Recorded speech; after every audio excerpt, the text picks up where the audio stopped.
The hottest of topics here on Morning Kick Around on Wednesday, May 14th. We are joined by guest Valair Shabilla from 615soccer.com and the Pharmaceutical Soccer Show to discuss the state of affairs in Nashville with the supporter group La Brigada de Oro boycotting with ICE raids. And, it's a story spreading across the country, and it's hitting you close to home.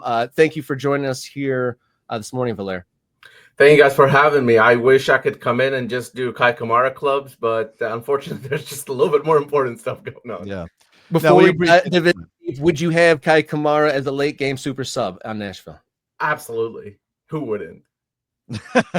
At this point, everybody should get a little Kai Kamara, I think. I think it's almost like, you play football as a kid, you play all-time quarterback. We need Kai Kamara to just bounce around clubs from week to week. I think At this point, why not do that? We have pool keepers. We might as well have pool strikers. Pool Kamaras. That's amazing. Valair, thank you for coming by. Obviously, again, things a little bit more serious in terms of what we're going to talk about. We grabbed Valair Shabilla to talk about, again, the decision by La Brigada de Oro in Nashville, which is an official supporters group. Obviously, by the name, you can tell, representing the Latino and Hispanic community in Nashville, deciding to boycott their pregame activities on Saturday.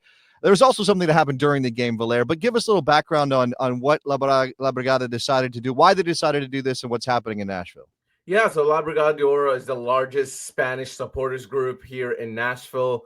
They've been around since the club moved to MLS, but obviously members of them have even supported the club back in USL. And the founder, Abel Acosta, him and his wife, Gabi Acosta, they founded La Brigada de Oro as MLS kind of happened for Nashville, because they kind of foresaw that future that's coming to town with MLS and with the growing population. And really, I mean, it was a pretty... it was diverse in terms of the crowd, but the supporters culture in Nashville just wasn't as diverse as you would think.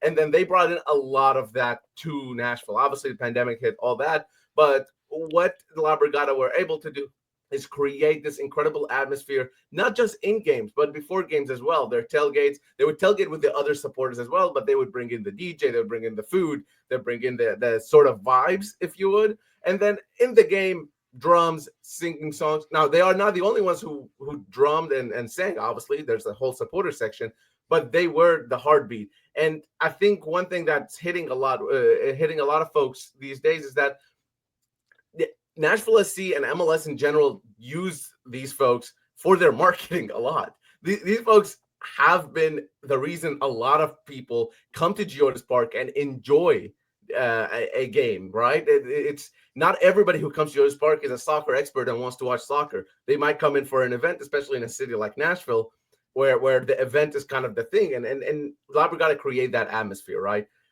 They decided to sit out the last match because of what's going on in our city. What's going on in our city is that there are ICE traffic stop and raids, and the Tennessee Highway Patrol is aiding ICE in those traffic stops. Now, they've made over 500 traffic stops this past week or so. They've arrested, we think the reports are saying close to 200 people, or detained, I should say, not arrested. And there seems to be this sort of way of detaining and then figuring out the due process, if they were going to give them due process. Now, a report just came out, and thanks to the Nashville Banner, but a report from ICE came out saying that less than half of those people detained actually have any sort of criminal record. So more than half of them don't have any sort of criminal record. They were put in a bus, taken to Louisiana overnight. The names of the people detained still haven't been released. So people are just kind of figuring out who they are. There are organizations out there doing a lot of great work.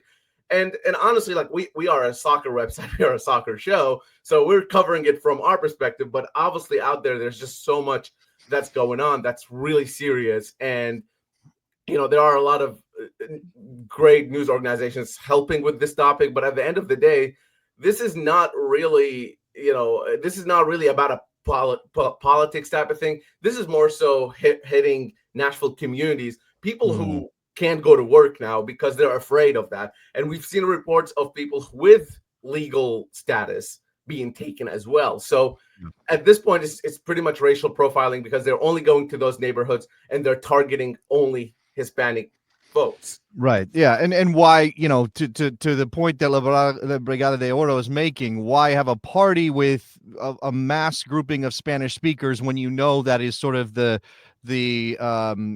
catnip for these organizations, these governmental bodies who want to round people up and send them off and look, there's a political part of this, right? There is it gets uncomfortable for us soccer people sometimes to dive into this stuff. I'm just going to say, I think it's all pretty terrible. I don't understand why it's necessary to round people up and treat them this way. Again, due process is on the table, and I'm very upset by what this means for our country, that we seem to be in a place where people are being denied their due process, no matter whether they're citizens or not. And how can you know they're a citizen if you don't give them due process? To that point, Valair. But in terms of soccer, right, there's some things here, some uncomfortable parts of this too. You mentioned the marketing that Major League Soccer has leaned into when it comes to Spanish speakers, Latinos, the Hispanic community, which tends to be extremely passionate, extremely loud in stadiums, provides a soundtrack a lot of times for these clubs. I mean, I can remember one of the very first soccer stories I ever wrote was about La Barra Brava in DC, founded by a Bolivian immigrant, right, who unfortunately has passed away. But that sort of set the tone for supporting American soccer. And then, a decade or whatever later, MLS is like, oh, these people really care. We should be excited about this. But there are owners and there are interested parties in Major League Soccer who seem to be backing the same people who wants to come in and destroy these communities. And I wonder if that's part of the story here, Valair, that, John Ingram is not shy about his political contributions, and he gives a lot of money to people who are probably in Tennessee right now saying, go round them up. Yeah, I mean, John Ingram is the main owner of Nashville SC, but Bill Haggerty and his family are part owners as well. And if you think John Ingram is not shy about it, he's definitely not shy about it either. And I think when you look at MLS, you'll see a lot of those figures all around. And, it's no surprise to me that it's dead silence from MLS and Nashville SC pretty much on this topic. And I haven't seen any club or an owner make anything. Maybe there is something out there and I'm just not seeing it. But it's one of those things where they want, when it's Pride Night or when it's Hispanic Heritage Month, they put out the little band in the middle of the field. They'll get a Spanish-speaking person to do the national anthem. They'll sell tacos or whatever. But then, hey, when crap hits the fan, for lack of a better word, then it's kind of nothing. It's dead silence, right? And I think that's a problem, not just with this situation. We've seen this problem a lot of times. Is that when it's a nice photo op, we see a lot of these folks being involved, and then when it's really seriously, let's roll down our sleeves and do some work, they're nowhere to be found. And it's I don't want to make it sound like this is like a Nashville SC thing. This is way bigger than Nashville SC. This is way bigger than MLS even.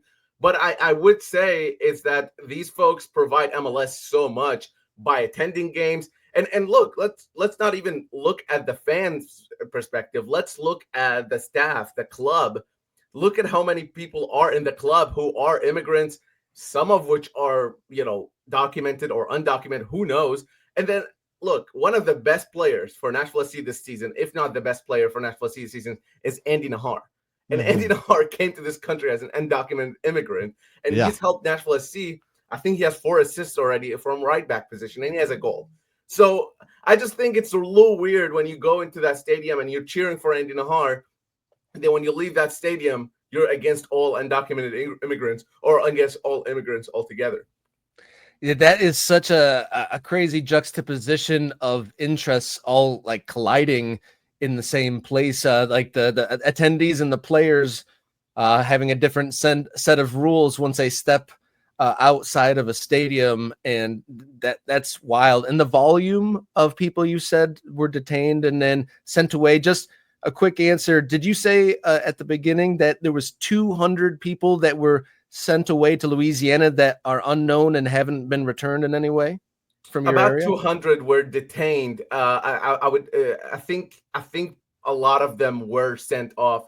So some organizations have identified up to 65 missing folks, thinking that they are in that in that Louisiana facility, but there are a lot more that we just don't know about.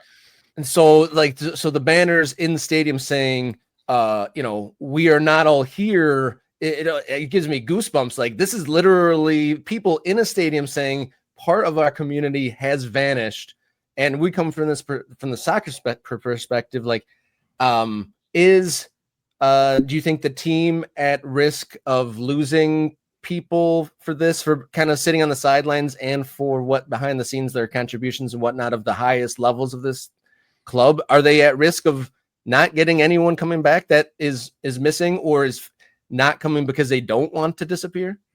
I think that's kind of the biggest question here, is that how long is this going on? Is ICE going to continue this rate of stops, and is ICE going to continue these rates? The question goes beyond even Nashville SC. Like I was saying earlier, like everybody knows Broadway in Nashville, and that street that has a couple of bars on Broadway had to close because workers were unable to attend to their work. Businesses around Nashville are closing. Businesses in not just Hispanic-owned businesses. We're talking about businesses just in general, because a lot of Nashville's workforce is immigrants. That's America as a whole. That's what it is. So yes, I think there is a fear there of not having La Brigada de Oro back. Or even if La Brigada de Oro comes back, maybe it's half of their members who are comfortable going to a soccer game. Yeah. Can I just want to reiterate this? Like, for anybody, it's like, oh, well, if you're not illegal or you're not undocumented, what do you have to worry about? Look, it's pretty clear that people are being targeted for how they look and how they speak and things like that. And look, I'm married to a Puerto Rican woman. She was born a citizen of the United States of America. I've told her, carry your passport wherever she works for the U.S. government. I told her, carry your passport wherever you go. Because we're in a place where we don't know. There are enough instances and publicized instances of people who had every right to be here being sent away without due process, that this is why this is a culture of fear is what we're talking about. As much as we are like, oh, undocumented people, well, they shouldn't be here. Enough with that. This is about creating a culture of fear with people who shouldn't have any reason to fear in a lot of cases, in some cases. And again, it's impacting soccer directly. And this tension between how MLS and American soccer wants to grow, particularly in Spanish-speaking communities, Latino communities, and these events. I don't know, Valair, let's come to the event of the game, because obviously La Brigada de Oro decided not to do their pregame festivities. I imagine many didn't show up, and other supporters groups there at Gio Stadiums decided to show their support, and there was something of a question over whether they could do that. What went down? Yeah, so the back line is the overarching sort of umbrella of the supporters groups, of the official supporters group of Nashville SC, including the roadies, the assembly, a couple of other supporters, the mixtape, another big one.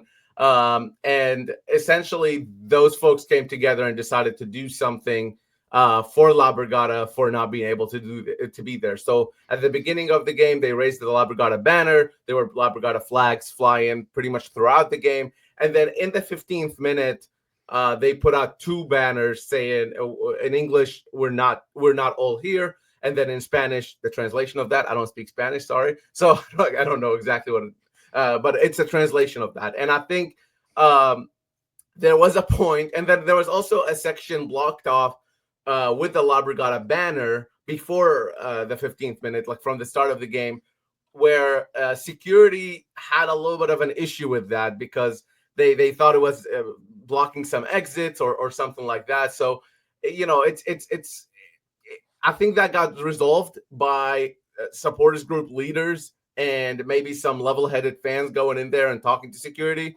But honestly, that shouldn't have happened to start with, because why are supporters group leaders the ones to talk sense to security? Security should not be elevating things. So at the end of the day, the banners were able to stay, and they were able to figure something out. And the protest really showed up because there was 10 minutes of supporter section silence from the 15th minute to the 25th minute by the Nashville SC supporters. And I'll tell you, it was not even half as loud as it usually is, because there were no drums, there was no singing. And that was because Nashville SC supporters were not all there, and they wanted that to be known. And that story has been picked up by yourself and other national media outlets, not just in soccer, thankfully. So hopefully this is kind of bringing a little bit of attention on what's going on in our city. And these people being affected by it are really, the forefront of this. Do you think that, or are you aware of any club officials extending any sort of communications directly to supporters groups, like in relation to what happened and what things are going to look like moving forward? I don't know the supporters group, to be honest, but Ben Wright, who is co-founder of 615 Soccer with me, he asked for a statement, and the statement we got is that Nashville SC can only control what's in Geodis Park, and at Geodis Park, everybody's welcome. Now, the fear from La Brigada folks is that leaving Geodis Park, they don't know if on the way home they're stopped, and that's that, and that's kind of been the biggest issue here. And just to your point, Jason, I know we're running a little over, but just to your point, like I'm a refugee. I came from Iraq, and I'm white passing. I have a citizenship, and like sometimes I'm feeling uncomfortable now, and like I'm very privileged at this point in my sort of American story. So I can only imagine what others who aren't as privileged as I am are going through. Tough stuff to really hear, and we thank you so much for your time and sharing firsthand accounts, and hopefully a lot more people can become aware of this, and positive change and resolutions can happen. We mentioned your website and your show, but let the viewers know where they can find your work and continued coverage. Yeah, so 615soccer.com, if you spell that out, 615soccer, and then for me at Valair Shabilla, if you don't know how to spell it, that's okay. Do your best, and you'll see a bald guy. Click on that. All right, thank you so much for joining us, and all the best. We'll check in with you, no doubt, as the story continues. Viewers, if you are watching this right now and you haven't hit subscribe yet, do so now. It doesn't cost you a thing. You don't get spammed, nothing like that at all, but you help this show immensely. If you want to take it a step further, hit membership. Monthly subscription gets you all sorts of, or membership rather, gets you all sorts of bonuses, including early access to videos, priority commenting, badges, and much more. And within this program right now, we have 5 super chats as our goal. If we get 5 super chats before the end of the program, we will create a bonus segment for those folks. You're scrunching your for everybody your eyes there. Bonus segment for everybody. If we get to the 5 super chat goal, that's a goal for everybody. But membership obviously is a recurring way you could support the show, and then of course you get some perks through that. You get access to the Discord and some other things, and we're doing member only segments as well on the YouTube channel. So make sure you check that out. Do all those things. Help the show. Become an ultra. Yeah, become an ultra. Indeed, we are working towards becoming the center of the American soccer conversation. You can also follow along on social media at MKickground, X, Instagram, and Blue Sky. Write us a note, morningkickground@gmail.com. And if you like podcasts, Morning Kick Around, just search us up on your favorite podcast platform. All right,